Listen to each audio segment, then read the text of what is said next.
In a world where the pace of life can be relentless, there exists a realm of freedom and self-discovery, the world of van life. In 2021, in the midst of the chaos, I left behind the conventional to hit the roads, to go on an unforgettable journey and embrace this nomadic lifestyle. As the miles passed and the horizon stretched before me, I discovered that van life offers more than just beautiful landscapes and captivating sunrises. It offers valuable life lessons that shape my perspective, lessons that transform the understanding of myself, the world, and my life.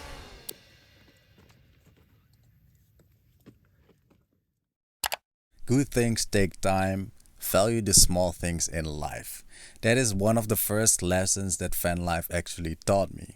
Simple things like taking a shower or doing the dishes just require more time because of the limited resources, water in this case, and they just take more effort to do. Another example is, for instance, driving. I drive a 32-year-old truck camper and it is basically carrying my whole house. It is quite a slow vehicle, so I get overtaken by trucks, buses, etc. Now this taught me to slow down because I just cannot go any faster. This eliminates rush and the stress around rush, and things like these just force me to live more in the present moment. 2.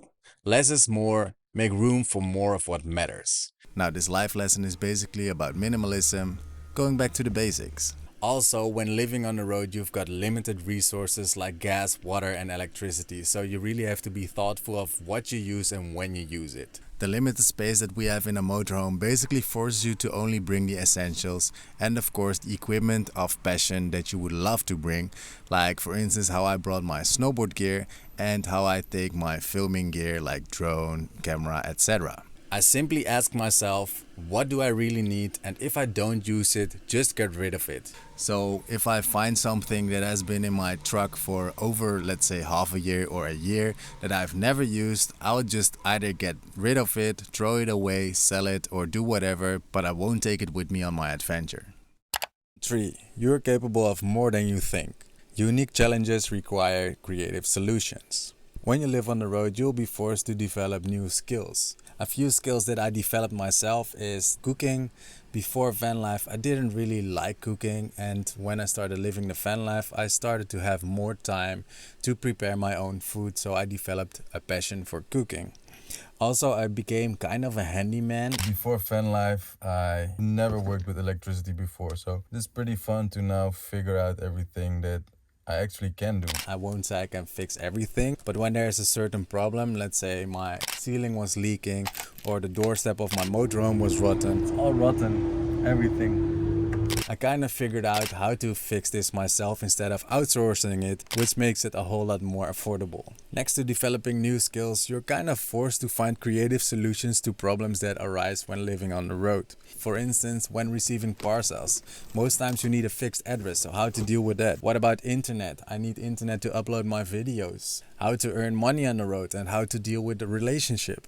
These are just a few of the problems that I struggled myself with. About a year ago, my relationship came to a very abrupt end. On top of that, I only had about €100 left on the bank account with upcoming bills to pay. And even though I was still grateful for the life that I was living back then with Buddy, at that moment and the months after, I felt heartbroken, unhappy and stuck. Well, the thing is, we all have our own issues and struggles. That's completely normal. Even if things are going right, sometimes you just need someone to talk to. Regardless if you have a clinical mental health issue like depression or anxiety, or if you're just a human being who lives in this world who is going through a hard time, therapy can give you tools to approach life in a very different way. And that's why I'm excited to tell you about today's sponsor, BetterHelp. BetterHelp's mission is to make therapy more affordable and more accessible. And this is an important mission because finding a therapist can be very hard, especially when you're limited to the options in your area or living remotely just like us. BetterHelp is a platform that makes finding a therapist easier because it's online, it's remote, and by filling out a few questions, BetterHelp can match you to a professional therapist in as little as a few days. It's easy to sign up and get matched with a therapist. There's a link in my description. It's betterhelp.com/Rens. Clicking that link helps support this channel, but it also gets you 10% off your first month of BetterHelp, so you can connect with a therapist and see if it helps you.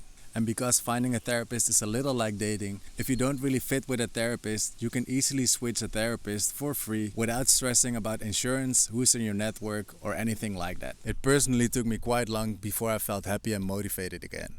If anybody had told me about BetterHelp back then and how easy it is to connect with a professional therapist even if you're living remotely just like me, this might have taken less long. So if you're struggling, consider online therapy with BetterHelp. Click the link in the description or visit betterhelp.com/Rens. Thanks again BetterHelp for supporting this channel. 4. Go against the herd. It's okay to be different. When I moved into van life, I just had to accept and embrace the fact that I was living a different life. A life where I was basically constantly living out of my comfort zone. Our water tank is still frozen and I think it's been like this since 1.5 weeks or something. And what I've learned is that is where growth happens. Traveling solo left room to discover more about myself and my desires, and I started to embrace my uniqueness.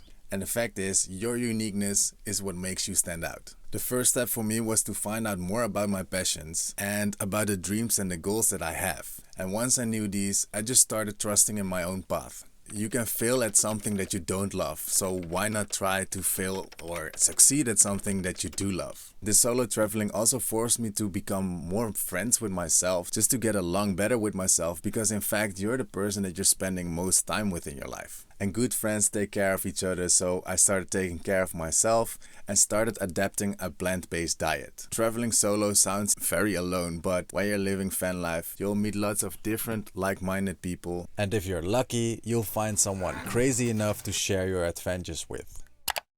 5. Get organized and be prepared, or life might literally become a mess.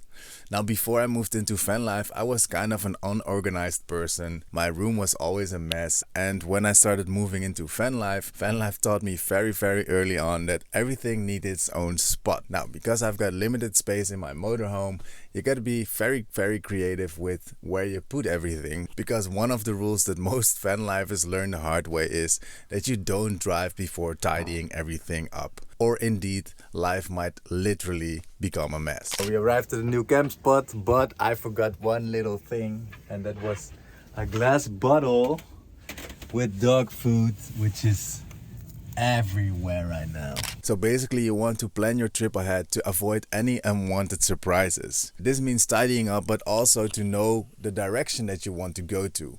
You don't have to plan every single step of the way. Buddy, we're on an adventure. A true adventure. For me, it means like I just know that I want to go direction Spain, let's say, and if I will ever make it, I don't care, but then at least I know if I'm going in the right direction. This also means that you want to know what you have and need. So if you're going on the road, do you have enough food? Do you have enough gas, water, or electricity to get along for the next few days or maybe weeks? This getting organized also tied to my own personal life. Early on in my life, I was basically just roaming around. I didn't have any direction and I didn't really know where I wanted to go in life until I started finding out and chasing my own passions. Once I did that, I could start pursuing my own dreams. And fun thing is, van life used to be a big dream of mine. 6. Let go of control. Life never goes as planned. Van life is a life less bound by strict routines and schedules. And this is also something that I absolutely love about van life. It forced me to constantly navigate through different environments and different situations, and most of these situations are actually out of my control.